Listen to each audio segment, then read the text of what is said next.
A very warm welcome, my dear friends, to Canopy of Science. Today we are going to learn about how atoms were discovered. So let's embark on this journey. Happy learning! Have you ever thought what is the history of chemistry? How the discovery of this branch of science started? Let me tell you the story. Alchemy is the ancestor of chemistry. The science that we study today, which is called as chemistry, was primarily known as alchemy in the ancient period among the Greeks and Egyptians. Till the 17th century, alchemy was practiced worldwide. So what is chemistry? Chemistry is the scientific study of all the chemical substances or matter which we see around us. This branch of science tells us what substances look like, what substances or matter are made up of, and how one matter reacts with another matter. Chemistry also tells us how different chemical substances can join together to form a new chemical substance. So in order to know or to understand the nature of different chemicals and chemical reactions, it is very important to know about the fundamental building blocks of all these chemicals. The fundamental building blocks of anything which we can see around us, which we called as matter or a chemical, is nothing but an atom. The smallest particle of any matter that possesses all the properties of that particular matter is called as an atom. Whatever chemical reaction which we gradually study in the course of learning chemistry, all these chemical reactions occur because of atom. It's the atoms of the different elements, compounds that take part primarily in any chemical reaction. Without the participation of atoms, chemical reaction will not take place. So now you know why understanding the atoms are very important in the learning of the science of chemistry. Now I am going to tell you how atoms were discovered and when. The word atom was first used 2000 years ago by the great Greek philosopher Democritus. Democritus used the word atomos from the Greek word which means indivisible. Democritus gave a vague concept of atoms, but he did not give any much detail about what are atoms.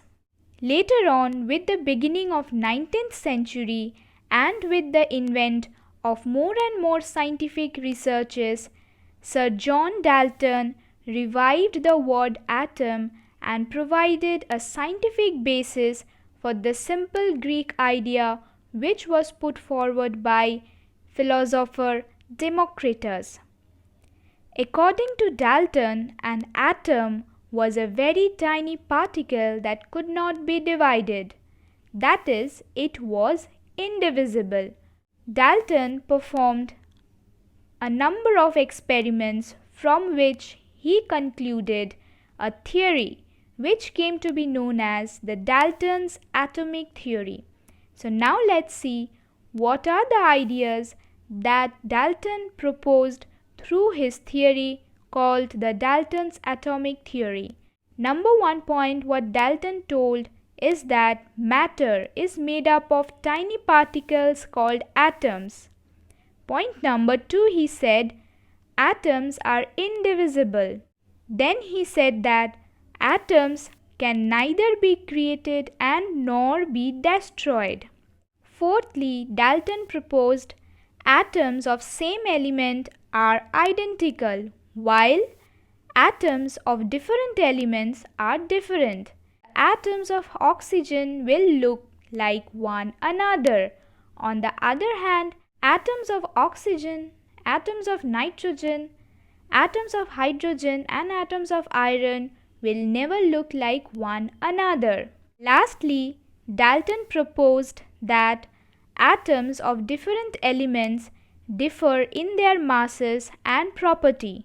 For example, the mass of an oxygen atom is 8, whereas the mass of a nitrogen atom is 7. Oxygen atom is highly inflammable, that is, they easily catch fire. On the other hand, nitrogen atoms are very inert, that is, they do not catch fire easily. During the early 20th century, with the advent and progress in the research in the field of chemistry, proved this revolutionary theory of Dalton to be wrong. Scientists proved that atoms can be further divided into smaller particles, which are called subatomic particles. In the coming videos, we will know in detail about what are these subatomic particles and how scientists proved Dalton to be wrong. So subscribe to Canopy of Science and stay tuned. Thank you for listening with patience. If you have any doubt, mention it in the comment section. Until next time, stay healthy, stay motivated and keep learning. As knowledge is everywhere, you just need to grab it.